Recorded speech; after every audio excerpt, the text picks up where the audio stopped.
And we are back again on another edition of the Dirty and Driven Podcast. My name is James DeVinny. I am your host on this fine episode. Today, we're going to be talking about a wild thing that's going to be voted on in our state here soon regarding minimum wage. And we're going to be talking about the state of mind of many people in the workforce right now. Before we get to that, I want to introduce our biggest sponsor, and that is me. And as our biggest sponsor, I wanted to take a moment and tell you to go check out my band Fading Fast's latest EP. You heard the intro of one of our songs in the intro of this episode. Go check it out.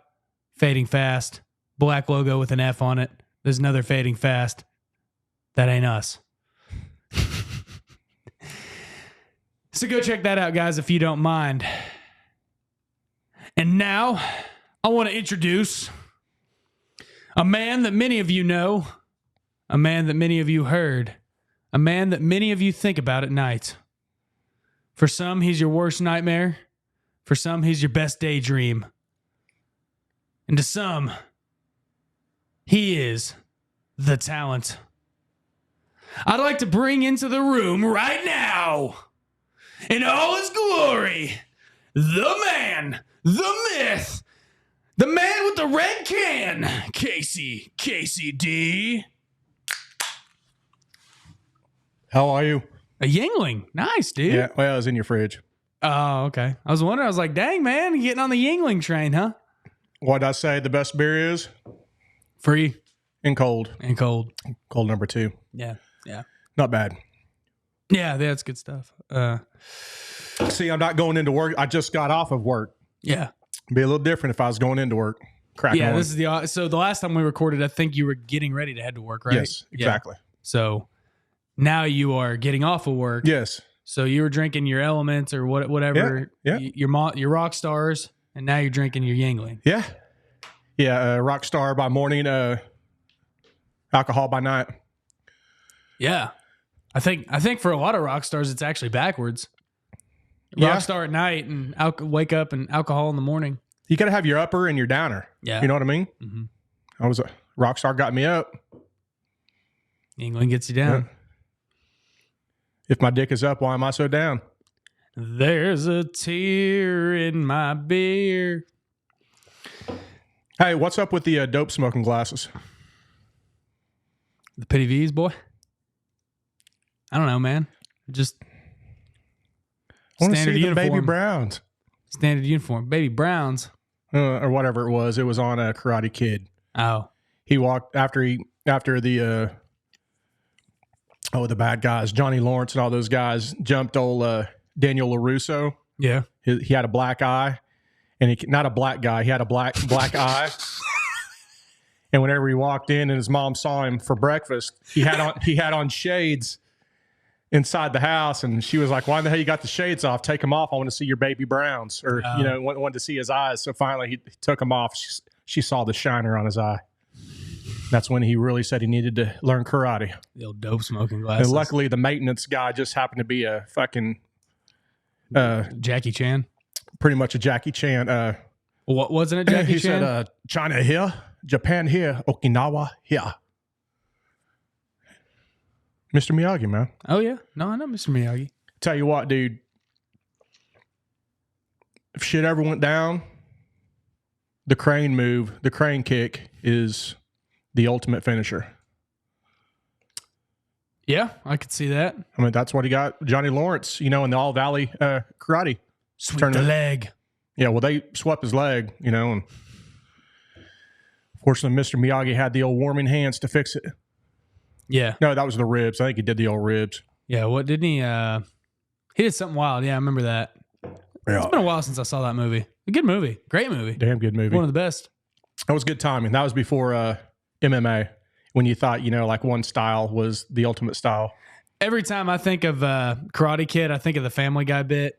There's a Family Guy or South Park bit for everything, I think, as we've discussed many times on the show. But is the Family Guy bit where it was like, and now time for movies in real life. And he's like, I'm going to beat your ass in the karate tournament. Oh, no, I'm going to beat your ass. You guys do karate? Fucking nerds. You got to realize when that movie came out, I know, talk about back in the day, but that was the biggest thing back in the day. What, the movie or karate in general? Probably both. I'm sure karate got a big bump out of it, out of the movie. Yeah. But I know my dad used to do a lot of karate. Did you know he's a 3rd degree black belt? No Really? kidding, dude. Yeah. My dad, he has and can put a hurting on someone. I mean, his joints are old and ligaments are torn up, but I don't know. I bet if he got after it and started training a little bit more, it'd come right back. That's awesome. Yeah, dude. He used to literally, whenever I was like, probably up until I was about 10, is whenever he started. I think that's whenever his karate studio he went to closed down. He never really pursued it after that, but he used to just like for fun on like a Saturday evening or something. He would just be like, "Hey, come outside." And he'd just like put some boards on cinder blocks and just start breaking boards. He'd be like, "You want to come watch me break boards?" I'm like, "Yeah, I want to watch you break boards." He'd stack up like, dude, I think one time he got up to like 6 boards. He'd stack them between, have 2 cinder blocks, and he'd just punch down and break those boards. And I was like, holy crap, man. It was wild. So that's what that saw noise was like 30 minutes before he invited you out. He was sawing them like halfway through every single one of them. Yeah, exactly. 1/4 inch balsa wood. Yeah. No, dude, they had one of those like they had a training board in the studio we went to, because I did it till I was like 8 or 9. I don't know. And then I kind of got tired. I was like, man, this is hard. This sucks. I don't want to, he made me do it for a while, but I kind of got tired of it. But one of those deals that you look back and you're like, man, I wish I would have pursued that a little longer, but you were like 8. So, how do you, but, they had like a little training board, and I mean, it took everything I had to even like kick that thing in half, that it would like, it was made to split and go back together. And I'd punch it and I'd be like, ow, that really hurt. Like, it was a plastic board that's supposed to give. Yeah, our little guy was taking karate for a while when he was 6 or 7. He took it for a few years, and that was part of their deal, was after so much time there, they would do the kicking boards and breaking, punching boards and stuff. And sometimes those kids, even though the boards were real chintzy, they couldn't break them. And you could see the senseis or... the senseis? What, they weren't senseis. Just the masters, or whatever it was. Anyway, they would, you could see them, the kids are trying to punch it and they couldn't go to the next kid, because this kid has to break it, you know what I mean, for his confidence, plus for the parents to keep paying the kids dues. You want the kid to be happy and the parents to be elated for the kid breaking the board. So you would see them all right, try it again, and you could see them physically bending the board backwards. Come on, they were almost breaking it with their hands just to help the kid out. Please just break the board, would you? One thing I wish, I don't know. I don't know why I said I wish, but my parents, whenever I was like 7 and 8 years old, they had my sister and I enrolled in, we went to gymnastics once a week, and we went to, karate once a week. I don't know how I got involved in gymnastics. I don't know if it was just one of those deals of like, all right, we're taking one of the kids there. We're just going to send them both there. Like, we're just going to get them both out of our hair for a little while. That's probably what it was. But we'd do that once a week, and then karate once a week. And I don't know what they thought, like what they were trying to train us for. I don't know if they were wanting us to be like those parkour people, like jumping off of walls and like doing flips and kicking people in the face, or what their thoughts were. But neither of us were graceful enough to do that. Did you ever notice at your house when your dad was doing all that karate, if there were a couple chairs that were about 6 foot apart from each other all the time? I don't know. If he couldn't do the splits with his legs on each chair, like Jean-Claude Van Damme, then he wasn't a real. He wasn't for real. No. One of them's called Senpai. Senpai was one of the Senpai. Senpai, Simpie. No, Senpai is one of the names for the sensei. You got a sensei, a senpai, and something else. I can't remember all the crap. Interesting. Yeah. Yeah. Ich ni son chi go. That's 1, 2, 3, 4, 5 in Japanese. I did. Ich ni son chi go. I couldn't tell you a single Japanese word other than konnichiwa. And rook and some, I don't know, it goes up to whatever. I don't know. I'm not even going to try and say any Japanese words because I don't know. I've never had much of a need to know that language. Yeah. But well, if it wasn't for us dropping the bomb, we all might be speaking Japanese right now. Which one? Baby boy or little boy. The one that they dropped off the Enola Gay. Okinawa or Hiroshima or Iwo Jima? It was Nagasaki. Hiroshima and Nagasaki. Hiroshima. Yes. Yeah, don't question me. Yeah, you're right. Okay, yeah. Last time you questioned me in this war crap, dude, I second guessed No, myself. Iwo Jima, I know that was wrong. Did you know how they named the Enola Gay? The plane that dropped the first bomb? It was the pilot's mom's name. No kidding. Yeah. So I guess that was back before they knew about radiation and stuff. And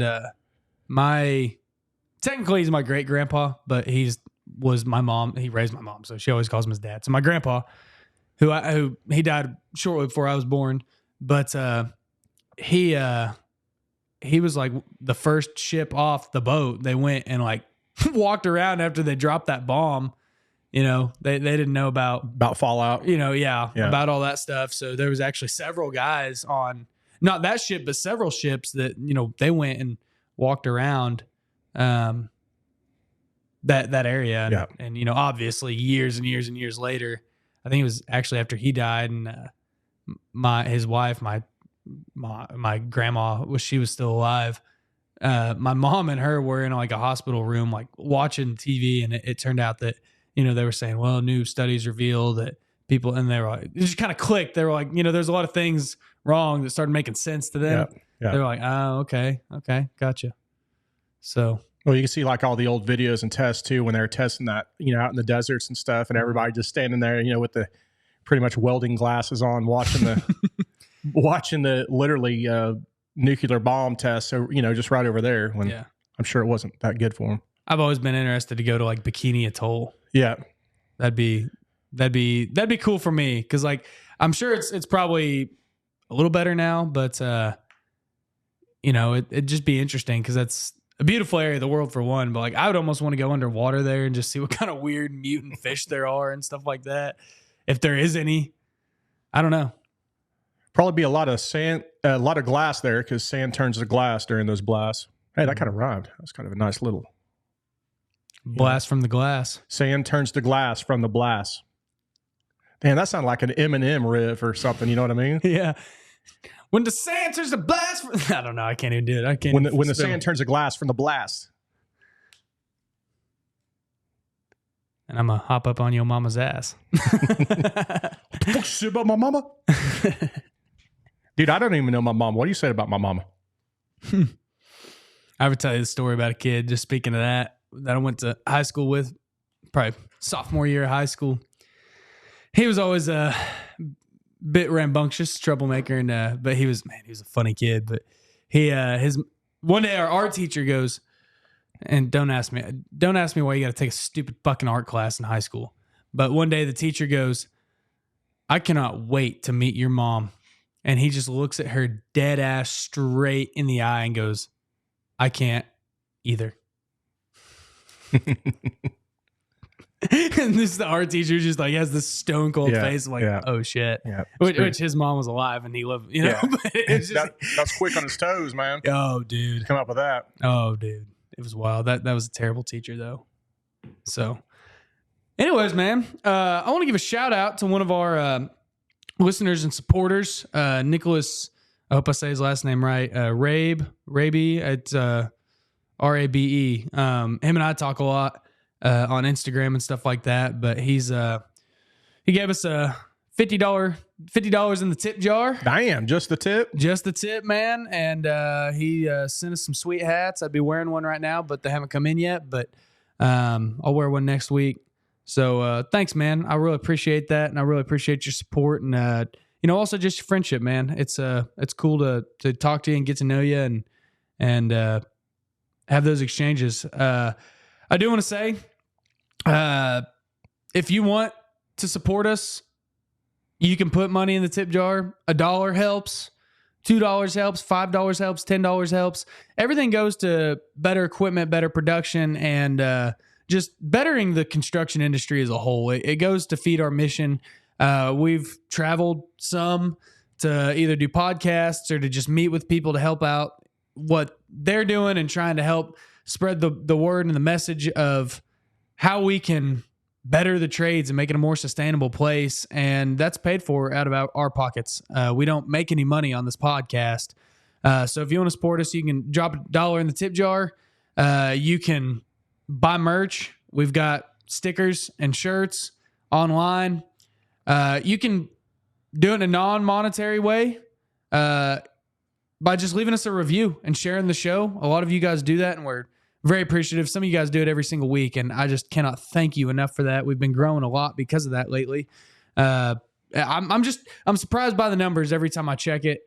Every week, it's like, wow, we're just gaining more and more people. So it's because you guys are sharing it, and it's because you're telling your friends, and you guys are leaving reviews, and it's boosting us in the algorithms.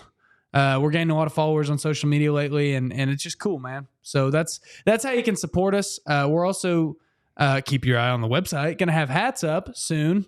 I got a text the other day that I've just got to go pick them up.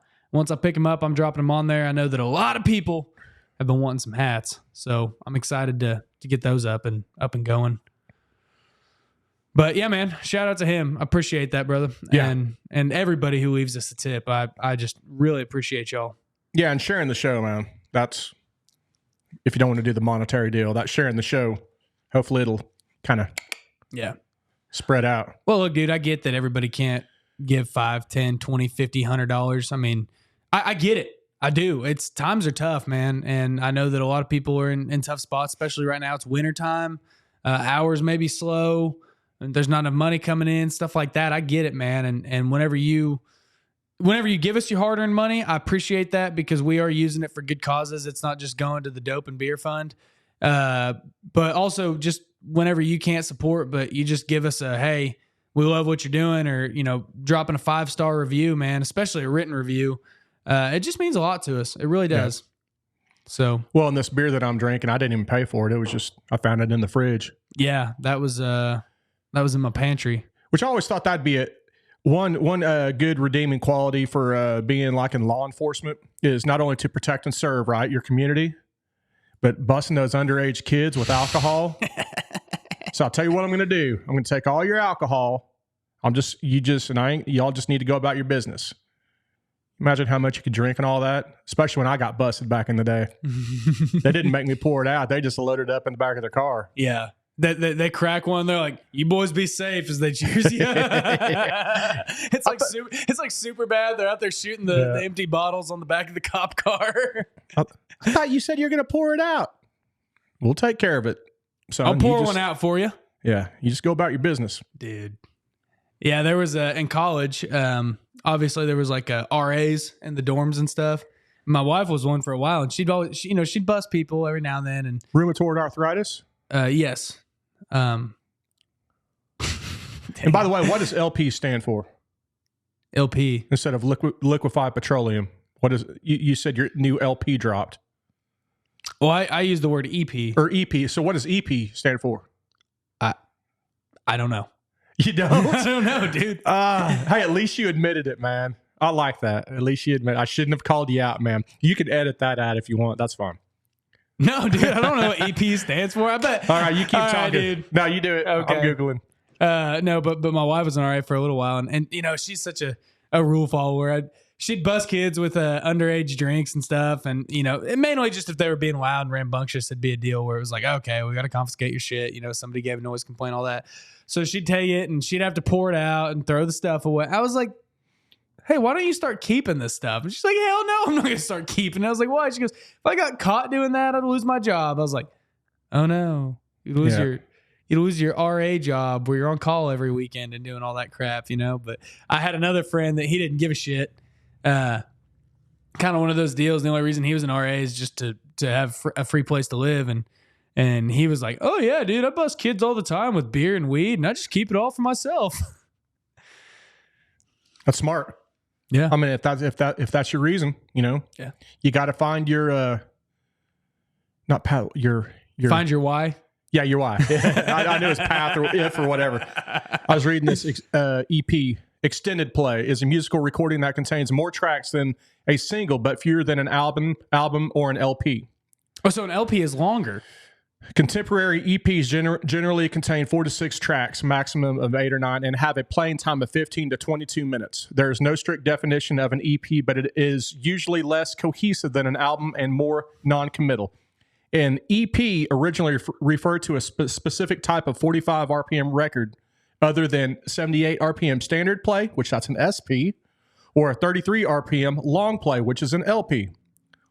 But it's now applied to mid-length CDs and downloads as well. CDs. Okay, that's enough of that shit. Okay, interesting. I didn't know that. Now we know. The more you know.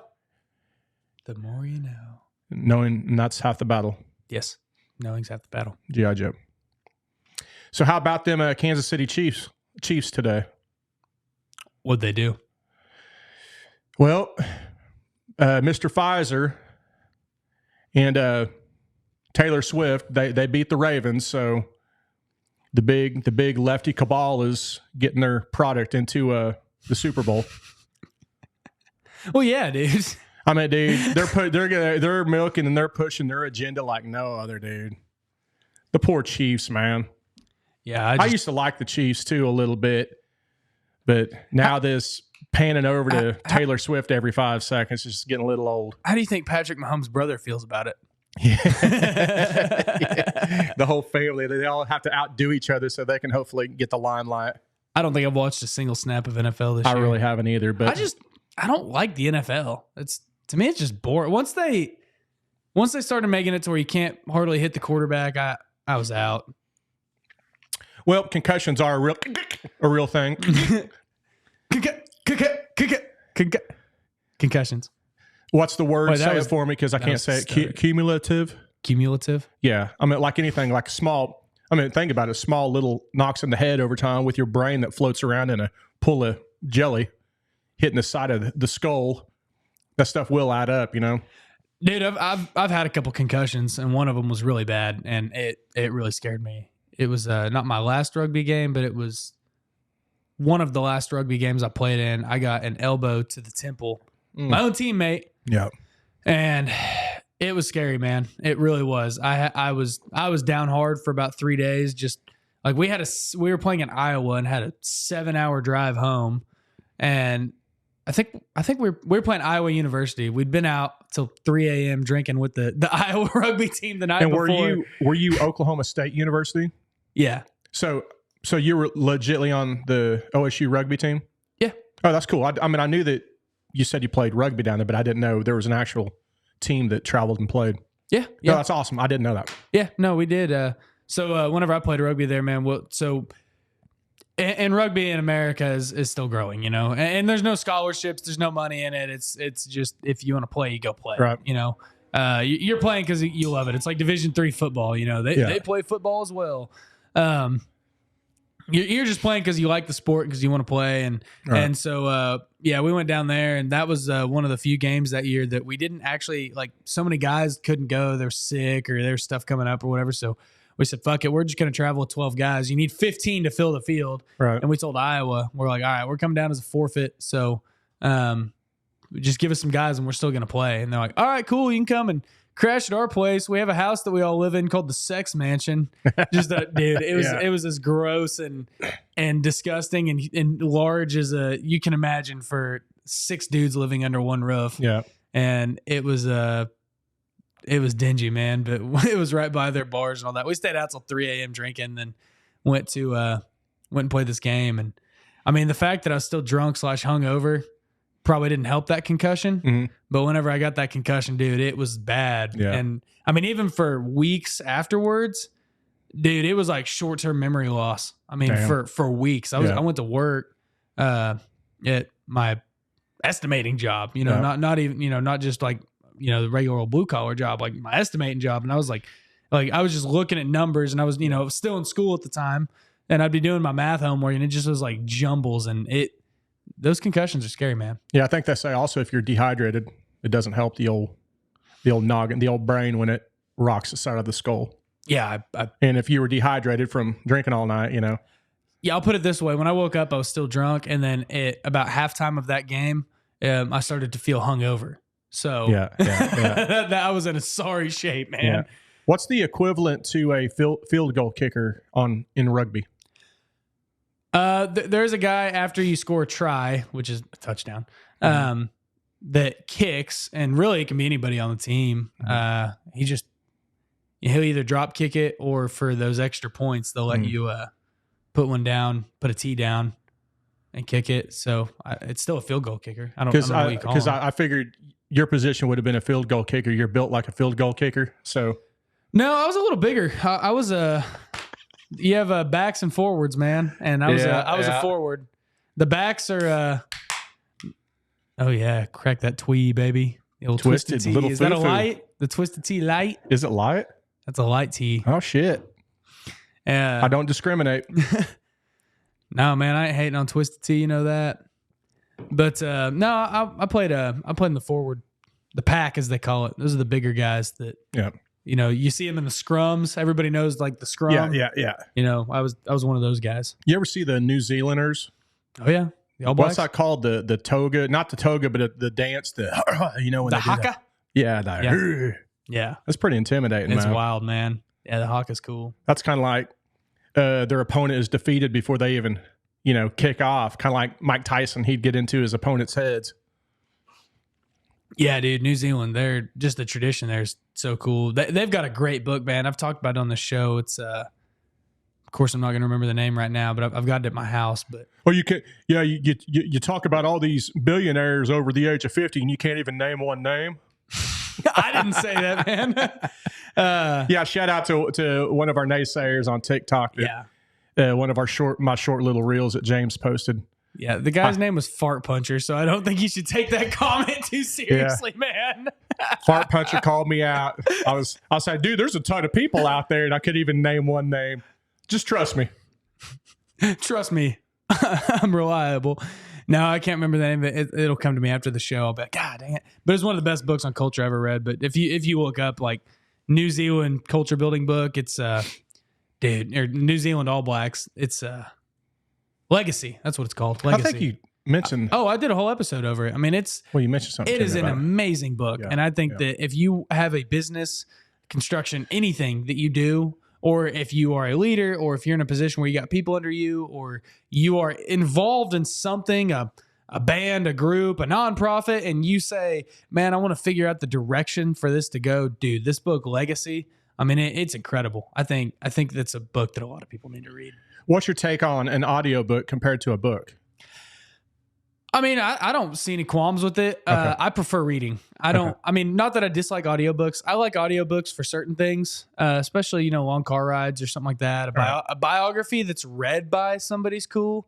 I listened to Matt McConaughey's Green Lights, and I mean, by the end of it, you're sitting there walking around, you're like, all right. It's just because it's his voice. Yeah. 6 hours of Matt McConaughey's voice. It's wild. And then I listened to The Storyteller by Dave Grohl, and he read it. And so I like that kind of stuff. I think it's cool that you get to kind of hear these guys and the tones and emotions, what they're going through. Now, is it the same as reading? No, I don't believe so. I think that you can still learn from it and you can gain value from it.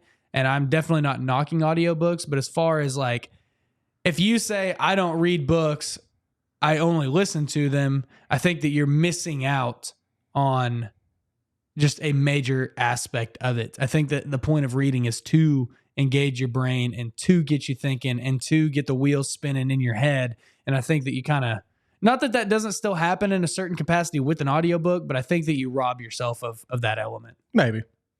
But I'm not. I've never been a big reader. I've really only read one or two books. One was called Under and Alone, and it was about a guy with the FBI that infiltrated it was the Mongols. It wasn't the Hells Angels, but they were like the number 2 motorcycle gang. Yeah. And he infiltrated, worked his way all the way up to whatever the secretariat in the whatever chapter it was in California. But it was one of those books that was It was kind of like when I went to high school and even some of my college. I was just not, when we talked, I went to a Vietnam War class in high school. That was my favorite class ever because that was super interesting. Charlie Hedgecoth was the dude. You had Hedgecoth? Yeah, dude. Dude, this guy, he had a straight ball sack on his nose. Well, let's be nice about. I'm just Charlie. saying, like like if you guys want to know, like this guy, he was a very smart, intelligent man. Yeah, but I think he enjoyed the booze and stuff, and I think it was one of those rose. I don't know what it's called, but he was wild, man. He was wild. He would always. Because we had always cut up in class, and my buddies and I still quote him all the time, dude. I mean, every day I probably quote that guy. Okay, quote it. Do a quote. I want to see if it's one of. This film is just about 27 minutes long, or he'd be like my friend Nick. He could never say his last name. His last name was Lesro, and I was like, Mr. Nick. And then just get on to him. But the biggest one that we quote is if he got mad, he'd just look at you and go, just like this weird noise like that. Any minor frustration, my friends and I, we always make that noise. Yeah, he's about 5 foot tall, and he'd sit in his chair and his feet wouldn't touch the ground. He's a guy that I'd love to know his whole story because he had polio. Yeah, too. I mean, he was he was a man. great guy. He'd be like, Mr. Anderson, you need to calm down, or I'm going to be all over you like a one-legged man in a butt kicking contest. Yeah, dude. Yeah, he said that one. And one of those, I'll be all over you like a fat lady and a something was another. Fat lady on a cupcake or something, oh, dude, I had one. I lost it. I bet you 50 cents to a swift kick in the britches. $1 on a donut hole.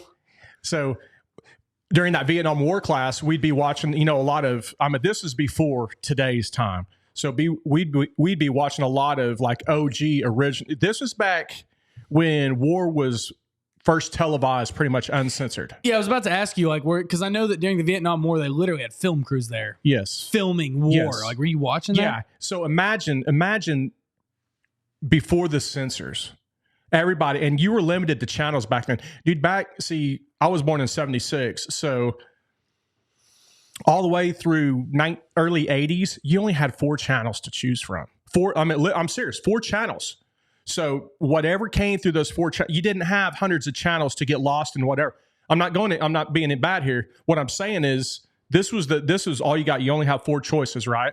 Well, imagine back in the 60s and all the way up to 75 till we got out of, Vietnam. You probably had less channels to choose from, 1 or 2 like televised shows. And those 1 or 2 televised shows are being watched from pretty much everybody who has a TV. And it was uncensored stuff that was going on an unpopular war, right? Mm-hmm. So during this unpopular war, you're seeing, servicemen getting killed, maimed, all this and that. And people are sitting around eating dinner and watching this shit. And it's just getting the most unpopular opinion in the world.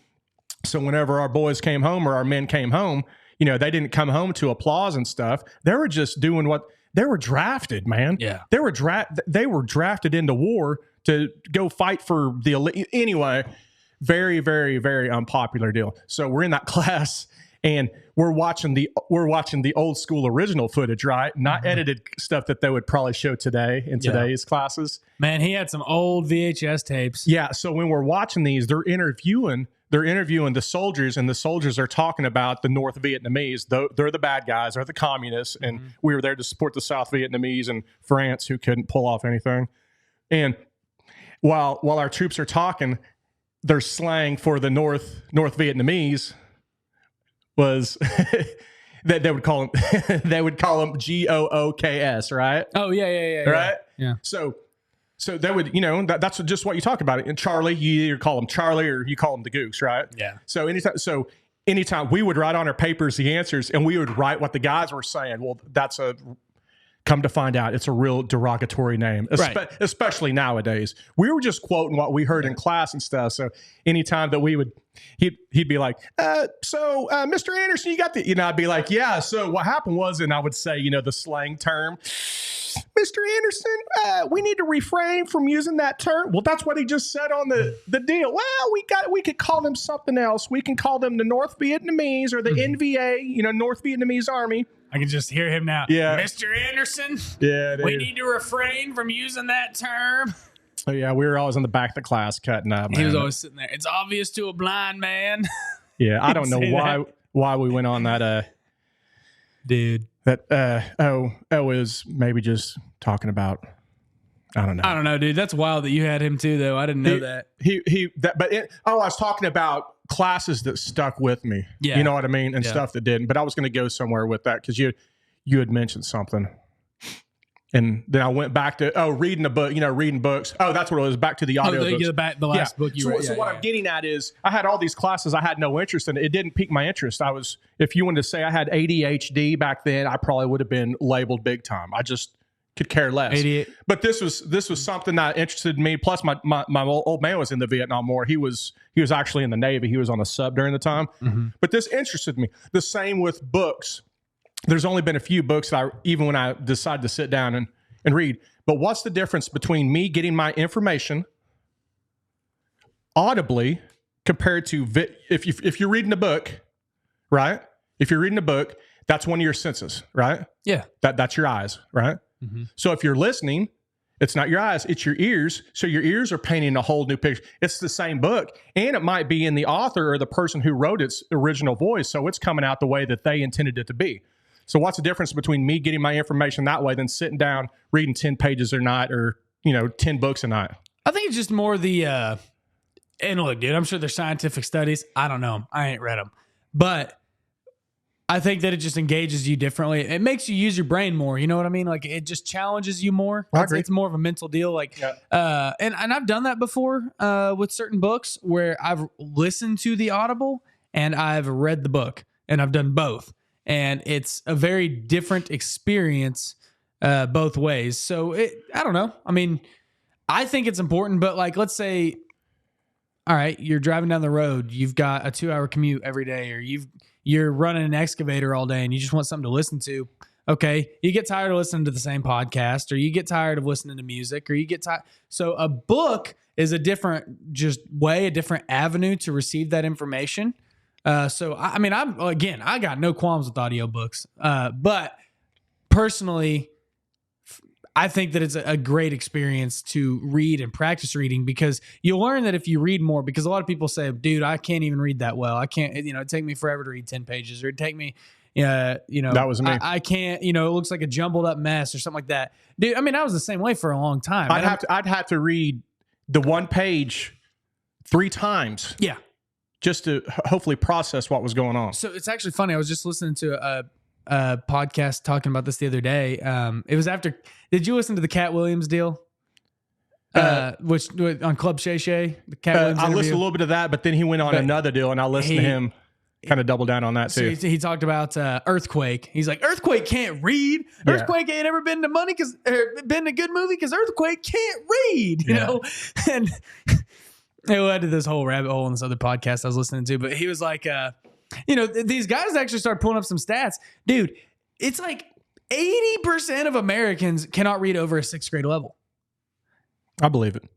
And it's like more than 50 can't. I mean, they can read day-to-day stuff. They can read a menu. They can read, but they literally can't just sit down and read. But so I think that it's important, man. I think that that's very reflective of somebody's brain. I think that as you start to read more, you learn more, and you challenge yourself, just as going on a run challenges you physically. I think that reading books that maybe are a little harder reads, or just in general, it's moving your mind in different ways. I very much believe, I've always been told, leaders are readers. I believe that, man. I really do. Everybody I know that's very successful reads. And I mean, some fiction, mostly nonfiction, they read, man. And I think that your brain, because whenever you listen audibly, and you can space out listening on the book too, but whenever you listen audibly, your mind's wandering, you're going, then next thing you know, especially with me, if I'm driving down the road, I'll be like, crap, I don't even know what they said the last 5 minutes. I wasn't even listening. It's just kind of more information that is just in one ear and right out the other. Whereas when you're reading, you're seeing it, and your body, your mind is receiving that information just in a different way. And I think your brain goes, oh, okay, I'm reading this. It's probably kind of important. And then if you take notes while you're reading, it's like you have a way higher chance of retaining that information. Yeah. So, and the other one that I read, it was during high school, is Helter Skelter, I believe, the Charles Manson murders. oh really? The Tate LaBianca murders. That'd be interesting to read about, actually. Yeah, so that one was one I pretty much stayed all the way through because it was, interesting stuff to me. Oh, and I believe Happy National Readers Week, or it is right now because the little man that goes to McCord, which I know it's probably throughout the U.S. They're doing the big week or month right now. Do you still get a free Pizza Hut pizza if you read enough books? I'm not sure, but he is a stud, and all of his stud reading is kudos to my wife because my wife is a super reader, and she has helped him so much that I have nothing to do with that. Yeah. And, dude, I'm not a natural born reader either. I mean, I'm pretty slow when it comes to reading. Like, I'm the guy that if three people are huddled around a phone saying, read this, I'm like taking a minute, reread, you know what I mean? Like, I'm not a fast reader at all. Like, some people are like, oh, yeah, I read some of the talking heads out there on the internet, I read a book a day. I read 3,000 books a year. So think about, we've talked about visually and audibly, but if you watch a documentary, you get both aspects, right? Yeah. Right? Yeah. So, and you're talking about the benefits of reading. Well, think about all the people that listen to, whether it's Spotify or Apple Podcasts right now, to our podcast. They have Audible to text. What's it called? Transcribe, where it'll transcribe our podcast to text, to where if y'all want to actually grasp and really learn all about the Dirty and Driven podcast, get that app to where it transcribes our podcast and puts it to text, because then you could really get the benefits like James is talking about what we're talking about here. If you want to read our whole podcast. Dude, the thing that I love about a book, though, whether it be Audible or not. Was ingenious, man. Yeah. Reading our podcast. Everybody read our podcast. How are you? Yeah, can you imagine? Yeah, because see, they won't get the how are you. It'll just say how are you on paper. How are you? How are you? Oh, how are you? Yeah. No, dude, it's just different, It's just different ways of information. But you can't get the context unless if you do all caps on. You know what I mean? But even then, it's how are you? That's what I'm saying. They won't know that unless if it says how are you, trying to impersonate Arnold Schwarzenegger. Yeah. You know what I mean? That's why I like audiobooks where somebody reads it, because then it's like, or if it's an actor or a comedian or a singer, somebody that you've listened to, like if. I'm trying to think of like one that I recently read. I can't think of one off the top of my head, but just like a book or something. Can't name one? Oh, I read Joey Diaz's book. Oh yeah. And you're reading the whole thing in that voice. That you're talking Brooklyn about Joey Coco Diaz? Yeah. Oh yeah. Yeah. And you're reading here, you cocksuckers. Yeah. You're reading the whole thing in that just Brooklyn accent, and in your head, that's what you hear, and you're like, yeah, that's funny. Yeah. Yeah. Did you see him on the most recent? He's done a podcast recently with Joe again. It's the first time he's done it down in Austin at Joe's place. Plus, he was on they did the Fight Companion where they watch the UFC fights. What was the one you're saying recent? Was that the one last year? Last year? No, this was recent, a week and a half ago. Oh, no, I haven't seen that. This one was from like last January, whenever he he was just on it with Joe Rogan. Yeah. Listen here, Joe Rogan. Yeah. Yeah, Joe Diaz is a funny guy. Crazy ass story, man. Yeah. Some of these guys have whack stories, dude. Yeah, you can listen to him all day long. Yeah. Let's get into some of the meat of this show, man. We've been rambling on for 45 minutes. Damn. We can ramble, dude. We can ramble. Hey, I got a ramble story I wanted to talk about. I had other stuff to talk about too, but we can ramble all day long. Okay, what's your story? All right. I just saw this the other day, and it's really got me thinking. And here goes me with my conspiratorial mind. But it ain't bad. Okay. Remember your old boy with the 307 project? Yeah. What's his name?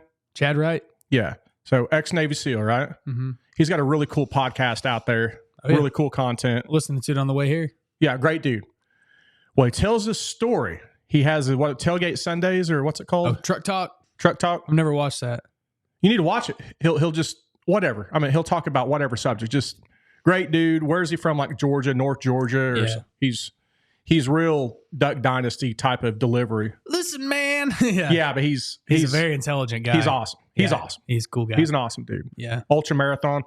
Dude, he talks about it where he always pushes himself. So he'll do 100 miles. Then he'll show that he could do 100 miles. So he's going to do a 250 the next time. Why are you doing that? Because I want to push myself even further than where I've been. You know, he's got that type of mindset, right?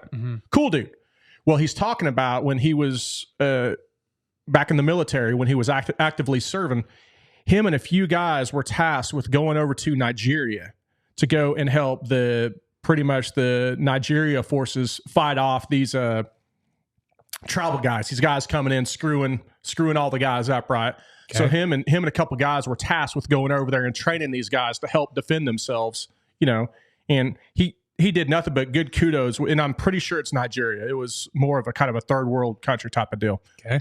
Well, while he's telling this story, I'm getting to a point here. While he's telling this story, he said one caveat, he goes, man, I'll tell you what, that was the best KFC I've ever eaten was over there in Nigeria where we stayed. That's how he goes, I don't know if it's because I hadn't had home cooking or not, but I guarantee that the chicken was just outside the door and they had just butchered that thing. It was the freshest, best chicken I've ever eaten. Damn, that's a good impersonation. That was pretty good. Yeah, y'all got to look him up. But he said, so while they were there, they were staying at a decent hotel there, whatever town it was in Nigeria. And while they were there in the lobby eating, he says, who walks in the door? But nothing but that piece of shit, Jesse Jackson. Oh, yeah, I heard him talk about that before. Yeah, and he called him some type of name. You could tell he was already opening that he wasn't too happy with. Mr. Jesse Jackson. Okay. He walked in with his entourage and he was all walking around and he of course notices us and, you know, we're standing out, you know, we're Americans, you know, we're white guys and you could tell that, you know, we're obviously not from here. He comes over and he begins to talk to us and we start shooting the shit and, well, what are you doing here? And we're like, well, what are you doing here? And he pretty much said he was over there to preach the gospel to all of the villagers in that area. Sounds pretty good, don't it? Yeah. Okay. But the kicker was they all were dirt poor. They had zero money to their name. Zero money to their name. So how could they pay him for preaching the word? Mineral rights. Yeah. He was preaching the word and getting all of them to sign over. The only thing that they had was mineral rights to their property. Then he was getting the fuck out of there. Jeez. You believe that shit? That's terrible, man. Yeah. And you hear about a lot of people do that, you know? And it's bad, dude. It's yeah, but, and there's a special place for those people. Yeah, but you know, especially exploiting that type of deal for that. I mean, it's just. I know that's going to be a tough to transition to our topic, but that's been fresh on my mind. I even wrote down 307 right here. Yeah, it's been fresh on my mind. I was like, man, think about just how corrupt, how money just. If you have good intentions going in, but how it can just twist you. Dude, that's why, and I won't sit on my soapbox too long. It was this soapbox. I'll get on another one here in a minute. It's all right. But it's like, I mean, look, dude, I've made my faith very prominent on this show. I am a Christian. I believe in Jesus Christ. I believe in the second coming. I believe in all that stuff, and I will talk about it. But I do not understand how somebody can sit there and call themselves a Christian. And the Bible warns you of several false prophets, false teachers, people that are using the religion to exploit it. I believe that there is whole denominations that exploit God and His Word. I believe in it. I believe that there's millions of people on this earth that have made money or earthly fame based on exploiting the Christian faith. I'm a very firm believer in that. And it makes you mad. And I hope that people don't fall susceptible to that because it hurts people in the long run because they go, oh man, this guy came in here, he preached his faith, he did that. And then, you know, you make them feel emotionally good at the time and then they up and get out of there. And then those people go, well, what? They don't know. I mean, they don't know what to do now. And then, you know, things go back to normal. You know, and then they resent God and Christianity because of these dirtbags like that. Yeah.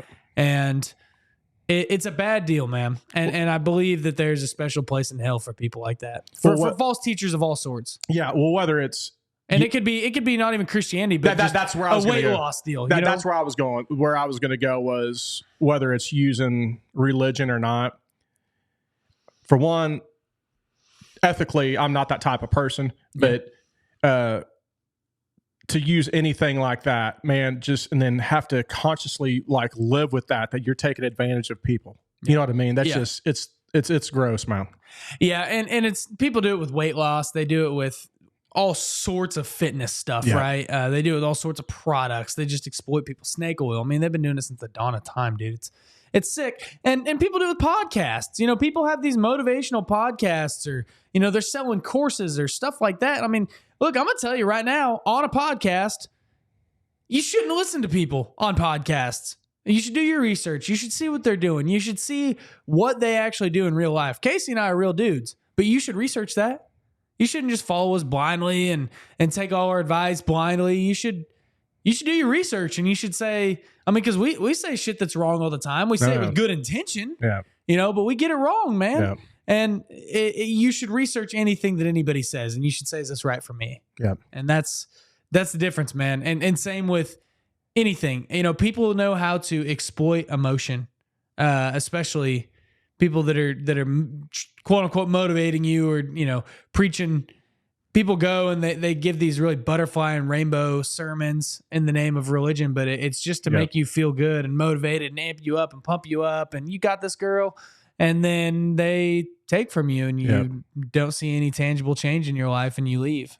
Yeah, you think they have the answer. And a lot of it's a get rich type of answer. You know, everybody wants a magic pill. Yeah. I think we say that every single episode. Everybody wants a magic pill. But there is not one for anything. Any avenue you explore in life. You know, there's no magic pill. So anyway, I thought that check out that Chad Wright guy is a super interesting, cool perspective, dude. He's got the 1 Mile Out. Is that what it's called? The movie, the documentary. He's got 2 documentaries. Yeah. One's 1 Mile Out, and one's like 1 More Mile. They actually has 2, and they both came out at like the same time. But I haven't watched either of them. Have you? Yeah, I've seen the 1 Mile Out. It's a great documentary. He goes and does wherever it was, the ultra marathon, and it started in I believe New Mexico or Arizona. Oh, that was the 250. Yeah, it was a 250. It wasn't Cocodona. It was a 250. And man, it's just great, dude. He's been on the Andrew Frisella podcast a bunch too. He spits words of wisdom, man. He's a good dude. He's a cool dude. Well, cool, man. Well, let's move on to our next thing. Thanks for letting me talk about that. No, dude, that's good, man. That's a good topic. Yeah. Do your research on who you're listening to and who you're giving money to. And I mean, again, if you believe in them, give money to them. I mean, we're here, man. We're in Polk City, Oklahoma. If we ever wrong you, you can come and kick our ass, dude. We are easy guys to look up. I'm not hard to find. I'm KCD369. I don't hide behind, big nuts, 5, 4, 3, 2, 1. You don't hide behind Fart Puncher. Hey, that guy might be doing the work. He's out punching farts, man. Imagine if someone farted towards you, that guy could come and save that fart from hitting you. He's got like an anti-force field. Yeah. Like, that's the same thing that they're talking about. If there ever is going to be a meteor strike, we don't go out there and blow it up with a nuclear bomb in space. We just give it a little nudge. And that's the same thing that Fart Puncher is doing with farts. He's just giving it a little nudge that way. He might not be that bad of a guy. Oh, goodness, man. All right, transition. Okay, transition. Hard transition. We were sent this. They said, what's y'all's opinion on this? So there's a state question 832. Basically, I guess this is Oklahoma. They're trying to enact a San Francisco style minimum wage hike that will raise costs to employers by over 100% per hour. After more than doubling the minimum wage over 5 years, this state question would increase wages to the federal. Oh, sorry, I read that wrong.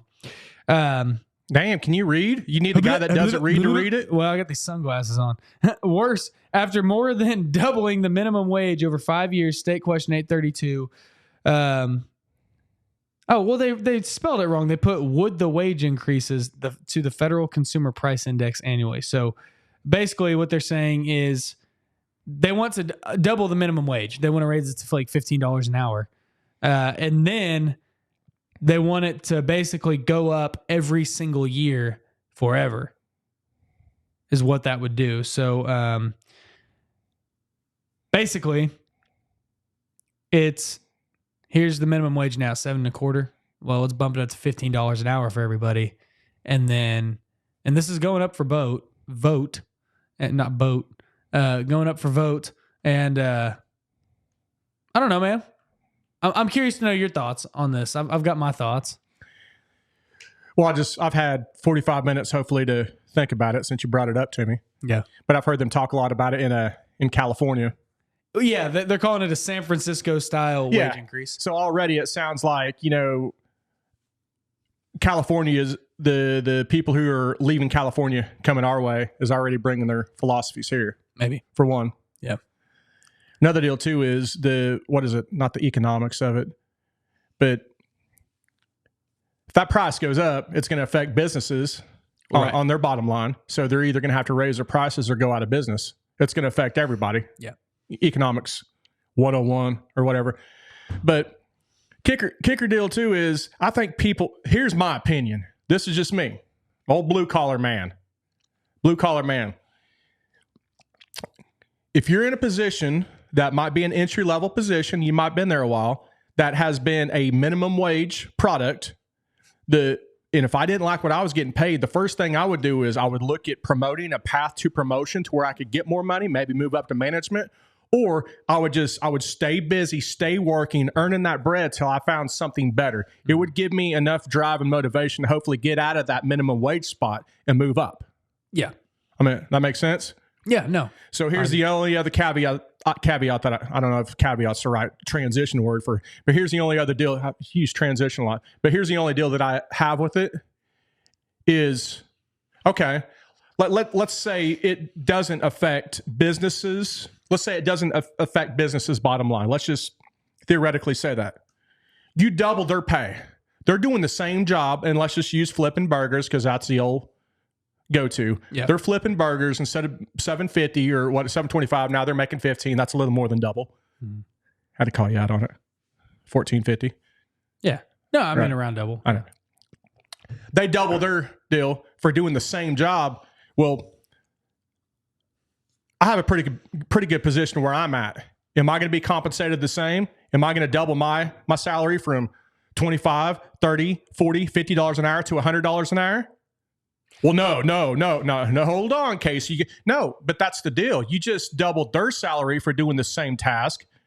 Are we not going to get the same bump too? No, it doesn't work that well, dude. Now they just closed the gap towards me for doing a rudimentary entry level job, and I'm doing a high skilled level job. Now they're closer to me for doing the same shit. Yeah, that's the way I look at it. So that's my take. So that's exactly my thoughts on it. Is who that hurts is the skilled guys.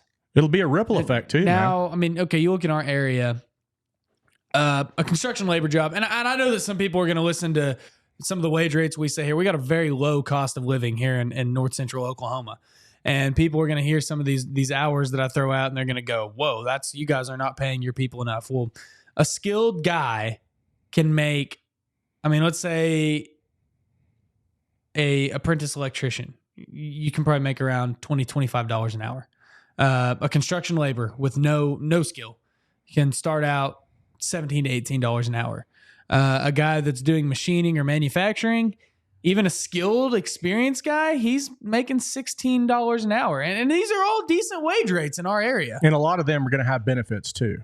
Yeah. I'm just saying hourly rates, but that does not include, most of these places have 401k and insurance and all the goodies, right? So that's kind of where you're at. I mean, even a skilled construction operator in our area is making $25 to $30 an hour. Unless they're a traveling guy, then they might be making more. But that's kind of where we're at in this area, and that's a good living in this area. You can live pretty well where we're at because rent is not that high here, and you can buy a house for a decent price. Just don't tell anybody because we kind of like that. We kind of want to keep it like that. Yeah, don't bring your stuff here. Yeah. Stay in California. So anyways, I say that, dude, California is literally the biggest state that listens to us. It's funny. But anyways, I guarantee you, if California, what you just said, that stat, if that's pretty much one of the biggest listener areas, I guarantee you a lot of them agree with what we're saying. Oh, probably. You know what I mean? Yeah. And so you do that. And then now, okay, a grocery store clerk or a burger flipper, they're making $15 an hour. So now the guy that's making $17, $18 an hour laying asphalt goes, fuck this, dude. And then he goes and he works that other job. Wouldn't that be the mentality? Yeah. I mean, dude, why do I have to work so hard and use my mind? But that's the wrong type of mindset too. Well, it's a poor mindset, but it's a mindset that a lot of people have. They say, man, I can go here and I can make a living. Well, but now, the grocery stores, the burger flippers, all that, they got to be paid more. And okay, all right, cut out fast food. Well, guess what? The grocery store clerks are still having to make more. So now groceries are going up.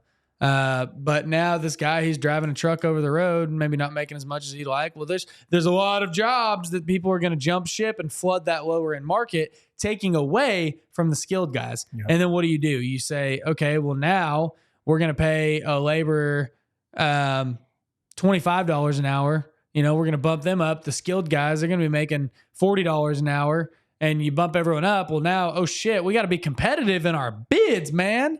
And then so now the price of everything else is going up, and it just, it's just. I don't know who's arguing this. I just truly want to know who's saying this is the best. Well, it sounds good. I mean, it sounds good. Just face value. Yeah. Hell yeah. We all want more money. Yeah. But someone's going to end up paying for it. And I truly want to know too, who's still paying minimum wage? I mean, who's in today's labor market? This should not even be a question of should we raise the minimum wage. That to me is a waste of a politician's time, because in today's labor market, there's no reason for a minimum wage. Yeah.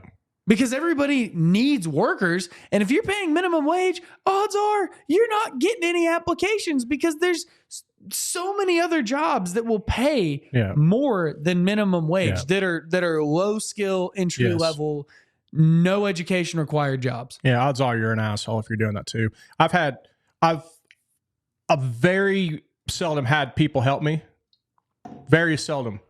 And dude, for one, I ain't going by that strictness, but if I took advantage of the 725 system, hell no, dude. It's always a $15, $20 an hour.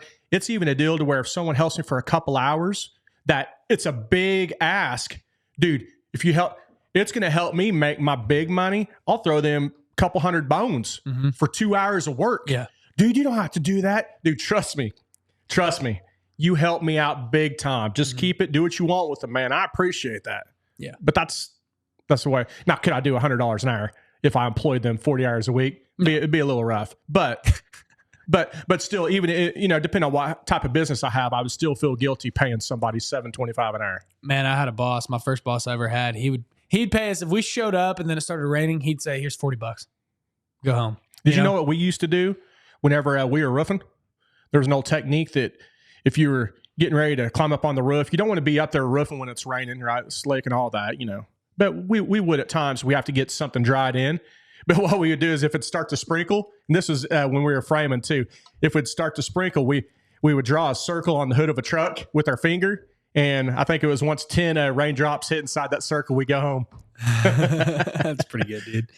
Yeah, man. So I don't know. I mean, somebody hit us up. So what's your opinion on this? I don't know. That's it. I mean, if you raise the minimum wage, especially that much, like, okay, you want to raise it to, I mean, you haven't raised the minimum wage in how long? I mean, for most of my life, it's been 7.25. So now you're talking about 15. I mean, let's start with maybe raising it to 8 or 10, like start smaller. Yeah. Ease it in. Don't just ram it.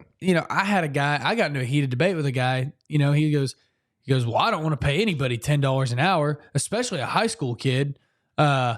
He's like, I can get a grown ass man to come work for me for $10 an hour. I said, where? Dude, what type of grown ass man you going to get for $10? Yeah, and this is hard work, dude. This is moving furniture. I'm not here to put anybody on blast. It's moving heavy stuff into people's houses. Yeah.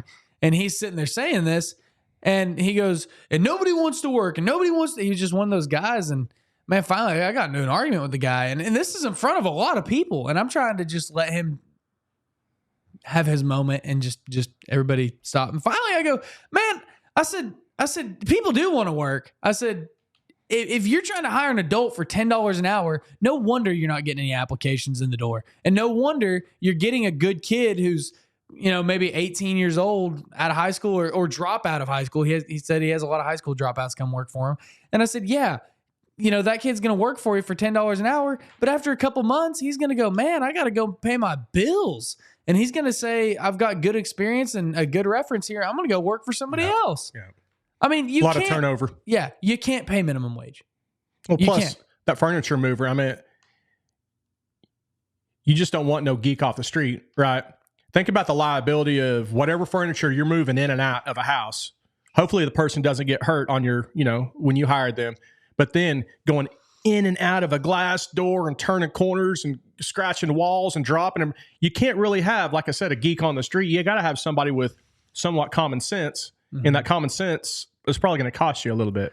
Yeah. And you you want somebody that you don't want a housewife who's home alone to go, that guy really creeped me out. I'm never going to buy from this place again. I mean, they represent you whenever you're in somebody's house. So, yeah, man, I don't know. I mean, that's my opinion on it. I think that it's stupid and a waste of time to even talk about the minimum wage stuff. Now, are there probably people, because I know that I'm going to get messages, are there probably people who would say, dude, the minimum wage is what I get paid. Here's why. I've got some, all right, yeah, there's people, especially special needs people, that get taken advantage of all the time with minimum wages and stuff like that. There was a whole documentary about like Goodwill years ago that I watched about how way back when, I don't think they do anymore, but they were basically taking advantage of those people and barely paying them. Right. Yeah, okay, people like that, yes, for that reason, we should bump it up a little bit. But again, you can't double it and expect the economy to be okay. No. So. My kicker. Now let's do that same type of deal. Let's see if I haven't even thought this through, but let's take my wage and I look at supervisors and people up the ladder compared to me. I make a pretty good wage where I'm employed. I ain't bitching. Yeah. But if I'm not happy with where I'm at, I know where I can go if I'm not happy with where I'm at. So I need to figure out a way to get to that path to make more money. If you're not happy with where you're at, you can go to hell. No, and that's it. But a lot of times, keep in mind too, the more money you make, more money, more stress. It's kicker. I'm in a pretty good position to where I can legitimately pretty much, when I leave work, I leave work. Mm-hmm. I don't have to worry about answering my phone at 1 or 2 in the morning. A lot of my supervisors and people up the ladder, they're a 24/7. I always got to answer their phone. They deal with a piss pot of stress compared to what I deal with, but they get compensated for it. Right. So if you're not, to wrap it up, what I'm saying is, if you're not happy with your minimum wage, if you're not happy with whatever job that you have, it's on you. Unless if you're in a union and you want to go strike and hopefully get your wages up, I'd look somewhere different. Yeah. Dude, one of my best friends has a mentality on this, and he's a guy that he's currently not doing it because he's kind of in a career change right now, but he's in the restaurant business, and he started out as a pizza delivery driver, one of my best friends since like 3 years old. He started out as a pizza delivery driver. He worked up till he was a manager of the Pizza Hut, and then he moved on to a nicer pizza place. He worked up until he was the manager of that nicer pizza place. He went to work for like P.F. Chang's, started making really good money there, actually. He had an offer. He was almost making 6 figures working there, and then he had the offer to become the head chef and be making like $120,000 a year or something. I could not believe they paid that much. But and then he decided, I don't want to work in the corporate restaurant business, so he moved to Colorado, and then his mentality is, I work somewhere until I'm at the top. It's like the old adage of you never want to be the smartest guy in the room. He works somewhere till he's at the top, and then he says, all right, I've capped out here. I've gained the experience, and I've gotten to the point that I can, make money here. Now I'm going to go on to the next place. And that's what he does. No college degree or anything like that. He just works his way up somewhere, moves to the next upgrade, works his way up, upgrades, works his way up, upgrades. And he's doing really well for himself. And he's got big opportunities in front of them. And the restaurant industry is so comparable to the construction industry in the fact that it's hard to find good people. So he has just a great work ethic, and he rises up the ranks very quickly. And that's one path to go. People job hop like that, and a lot of them better themselves. My brother's kind of done that in the past. He's been with this company for quite a while. But there's something about loyalty too, staying with the company, kind of like what I've done. Now, am I advocating it? I don't know. I mean, you know what's best for you. He knows what's best for his path. This is my path. But I think, and I've been recently thinking about this, I think companies, and there might be some companies out there structured this way, but there's companies should seriously reward their employees who have been loyal, that have stayed with the company, so they won't job hop every 5 years or 10 years because this energy company over here is offering a little bit more, and you can't keep a technician or you can't keep a supervisor and operator because they should reward, this is just my little soapbox, for 5 or 10 years of service, you get 1 or 2 or 3% bump in pay, in addition to your cost of living, even though the cost of living raise doesn't even match inflation right now. Right. But you should get a bump there. Then after 15, you stay with us for 15 years, you know that 3%, it's going to bump up to 5% of your, then 20 years, it's going to go up to 7%. In addition to your other bonuses, there should be that. In addition, that way, hopefully it keeps people from job hopping and stuff. Because I believe in loyalty. I believe in the Boston Celtics back when Larry Bird, Danny Ainge, and Robert Parrish were there the whole time. Instead of today's day and age, when you have guys that are on one team for 1 year, then you're getting to know all the players on the teams, and 2 or 3 years later, they're going to, then now you got to learn the new roster, but then now free trade, then they're over here, and then you got the NIL to where the college guys ain't going to say, come on. I have a deal with loyalty, man. No, dude, I agree with you. That was a hell of a rant, dude. I love that. I've never seen you get just so fired up like that. Makes me feel good in this room, dude. But no, and look, dude, some companies are stepping stones. You know what I mean? He can't work. I mean, he can't. I agree. Loyalty is a big thing, but only if the company treats you right. Yeah. Only if there's a reason to be loyal. If the company treats you like shit, why be loyal to them? Well, of course. And everybody I talk to that says there's no loyalty anymore, they'd leave me for $1. It's because the company is not loyal to the person. So the person says there's more incentive for me to go over here, and there's no real incentive for me to stay here. I'm maxed out. I'm capped out. Well, another deal that'll help too is if you feel like you're a name and not a number. You know, whenever my college days, when I went to OU, I remember in Adams Hall, Adams Building 101, whatever dude, it was an amphitheater, 400 and some kids. The teacher was way down there. There was a big projection screen. He was using a laser pointer on a microphone, and you were just a fucking number. You had teacher's assistants, but you were just a number. And dude, I felt so out of place there. I shouldn't have been there in the first place. The next year, then I dropped out going to OU. I went to UCO in Edmond, right? That was night and day. The classrooms were small. There was probably 20 or 30 people. I'm sure there's some bigger ones.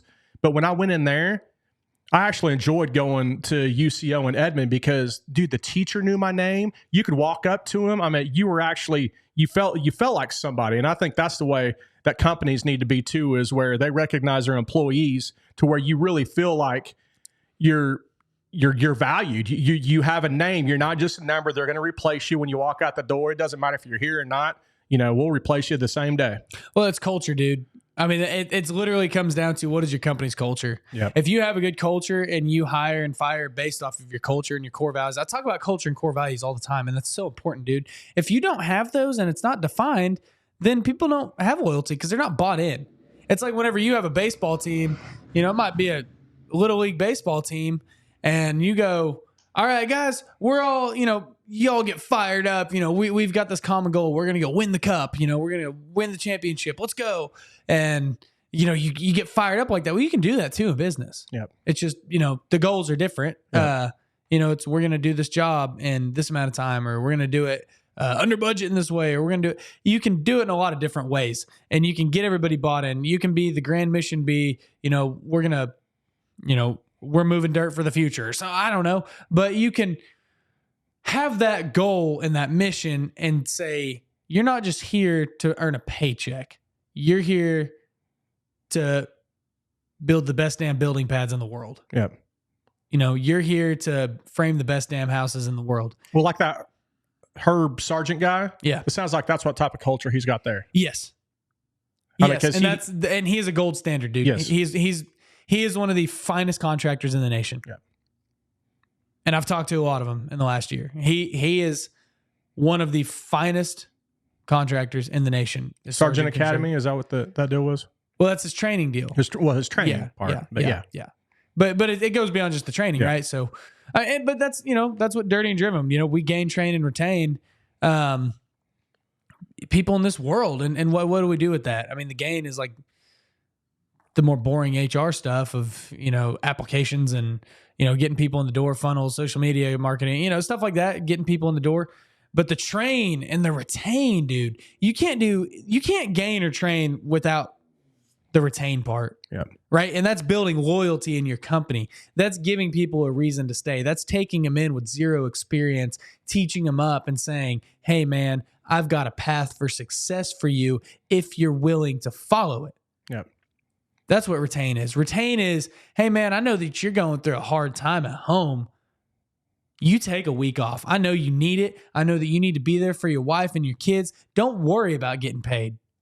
We got you. Yeah.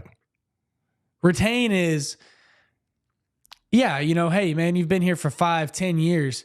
Here's a nice bonus. Here's a nice raise. Thank you. Thank you for being here. It's not just I think there's the old adage of like a gold watch. I can't tell you the last time I wore a fucking watch. If I had a Rolex, I don't even know if I'd wear it because I wear my Garmin watch all the time, right? It's just different now. I mean, loyalty used to look different. But dude, I think I heard something that where I'm at, they said by the time we get an employee trained up to where they can be on their own, the company has invested, it's either $120,000 or $130,000 per employee. Meaning, if you spend all that time to get somebody trained up and then they're just job shopping and leave you in 6 months or 2 years or 3 years, something's up, man. You got to learn how to retain and keep that person. But are you training them, or is it we're just gonna you work here and you learn the basics and then now you're here? But where I'm at, which where I'm at, it's a kicker to where it ain't just like you can learn it in 2 weeks type of deal. Right. It's usually a 3-month deal, or it's a training program for 2 to 3 years out or whatever. And you have other people involved with meetings and sitting down and doing reviews and doing a lot of testing until you're finally on. There's a lot of time spent in this situation. Yeah. No, definitely. So yeah, there's a lot of it like that, but whenever you take that time and effort, man, people go, dude, I've been spending this time. Well, you got to pee? Yeah. Oh, okay. That's fine. When quick break. So dude, we were talking about that state question, that minimum wage deal. Do you think that they possibly put some of those in there just to get people to the polls? Good possibility. I mean, kind of one of those no publicity is bad publicity. If it's just boring stuff you're voting on, but they want voters to show up and turn out. Do you think they ever put stuff on there just to get people through the doors? Piss and vinegar, like, we got to go vote on that. And then while they're there, they vote on the other stuff whatever too. It takes. Yeah. Interesting. I guess I never thought about that before. Cool. Well, last thing that I wanted to go over was, so last week we talked about 64% of people, according to Unusual Whales, would quit their job if money was no object. So what did we do? We made our own poll. So what would you guess? I just put a deal out on our Instagram story. What would you guess the percentage of our people was that said that they would leave their job if money were no object? It had to be at least 60. So 47% said deuces, and 53% said, no, I'm happy here, even if I had the money.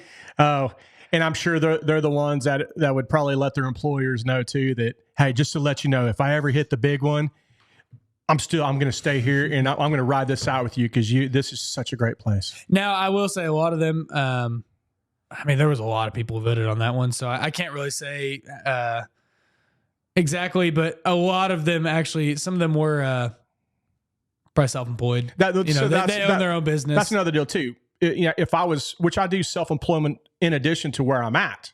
So would I quit my job? No, I'd still do some kind of the same thing that I'm doing. So no, I wouldn't. Being self-employed now, I'd still be working. Yeah. So that's what, okay. And that's the point. Perfect segue into what I wanted to kind of bring up on this. So, I liked that answer, all right. So about 50-50 really is what it came down to. I bet it was actually a little bit more, but I pretty much put out a note after that, said, okay, if you did quit your job, what would you pursue? Man, this one got a lot of buzz. And that's where, is it going to let me view the answers? What the world? And where was this poll? This is on Instagram. Okay. Oh, what the fuck? Is it not going to show me the answers now? Oh, god dang Instagram. Oh, Snapchat. That's a Snapchat feature of Instagram. You only see it for a few seconds, isn't it? yeah. Well, I guess it stopped showing you after a certain amount of time. Well, damn, dude. I thought I had it. Well, anyways, a lot of the answers, dude, were like, I would say 75% of the answers were straight up, if I hit it big, I would quit my job here and I would go do the same job, but for myself instead of working for the man. Yeah. A lot of them were like diesel mechanics, and they were like, I would just start my own mechanic shop, or I'm an operator. I would go and I'd buy a skid steer and a dump truck, and I'd do it for myself. There was people that, now there were a couple, other ones that were like, I'd pursue like motorsports, or I'd pursue, cartoon voice acting. That was, yeah. IF Wilder. Yeah. That fucker should have been here today. Get your ass in here, Ian. Yeah. He's got some of that Randy in him. And so he there was a few like that were different, but most of them, the overwhelming majority was not. Nobody said, dude, I'd just retire. Nobody said I'd go kick it. Nobody said I'd move to the Bahamas. It was all either I'm going to pursue this dream that I have, whatever that dream is, like motorsports or cartoon voice acting or some other similar deal. And then most of it was I would quit my job and do this, but for me. Yeah. And I think that that's pretty cool, man. I think that shows that people want to do that, but they're afraid to make that leap. Yeah. And I just want to say to everybody out there, man, don't be afraid to start making that leap and taking steps towards it.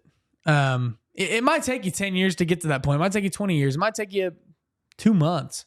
But dude, if you are in a certain position of your life where you say, man, I would love to work for myself one day, start researching how. What you reap what you sow. And so if you sow good seeds now, you will reap the rewards later. So if you're floating through and you're, a lot of people that answered this were diesel mechanics or operators. All right, start doing stuff on the side, man. Start working, saving up. If you're an operator and you want to be grading driveways on the side, all right, you can't just go buy a skid steer, but there's awesome options for financing. I mean, like cat finance or stuff like that. You can go finance a skid steer and start grading driveways on the side. You can start learning and researching how a business works and just how to do the basic stuff, like set up an LLC, how to do your books, how to understand and read a financial sheet, how numbers actually work and how to bid jobs. Like you can learn how to do this stuff. If you're a mechanic, you can start doing stuff on the side for people. There's a lot of options and avenues you can go down to start making your dream a reality. And then as you learn more and you do stuff, then you can start living that dream you want of working for yourself. And some people are good, man. Like I know people that do this. They have a full-time job. They have a side business doing a very similar deal as their full-time job, but they say, I don't want to do it for myself all the time. I want to work 50 hours at my job and I want to work 10 hours a week doing it on the side. I make more money per job on the side, more money per hour on the side, but I like the security and I like other people having the liability of me working for someone else. And that's fine. And a lot of people are happy. Everybody can't be a business owner and an entrepreneur. It just wouldn't work. So it's awesome that there's still people that want to do that and would say, I'm good, man. I'm happy here. I like what I'm doing.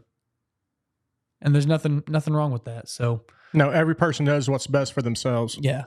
I just want to say that if you do have dreams or thoughts of something higher, man, start pursuing it. Like, just find time, a few minutes a day, or a job here and a job there goes a long ways to pursuing that dream if that is actually what you want to do. Now, I mean, I know it's hard to become a professional, race car driver, but I'm sure that there's still avenues and ways that you could get in the industry or get into it as a hobby where you're hanging out and doing fun stuff like that. Well, Jeff Gordon had his first day on the job too. So did Big John Force. Yeah. Yeah. Like them references? Oh yeah. Now, dude, it's I don't know. I thought that it was encouraging. I hate, how much I hate it whenever people say, "Oh, nobody wants to work." To me, that shows that people do want to work, even if money was no object. You'll say it when you get older too. I told you it's just a generational deal. That's just whether you mean it or not, that's just what you say. Oh yeah. Well, one thing, our boy Debo, he commented, he said, life without work is a life without purpose. Yeah. That's true, man. I mean, you got to do something. Something. Whether it's earning a wage to work or physically just being out there doing something. I mean, I know people that don't have a job, but they pour time and money into nonprofits and they help a lot of people through it. Yeah. I mean, there's a lot of things you can do. That's what I'm saying. Physically. And that's another deal too. I know I've mentioned it before, but the older we get, because obviously I'm older than you, but the older we get, especially when we get up to our 50s and 60s and 70s, we can't forget to use both our body, just keep moving, and our mind, our cognitive. We've got to do both. We can't just shut one off or the other because you will go downhill quick. Yeah, I've seen it. That's what we talk about every single show, man. Yeah. Your physical. I mean, you can see I'm in my spaghetti strap tank top, my Pity V's, man. It's because I fresh off the workout grind before I came in the studio today. So, keep yourself physically. I'm gonna just end it right here, man. Do something every single day that is physically hard and mentally hard. By God. Wait, say it again. I didn't get that on camera. By God.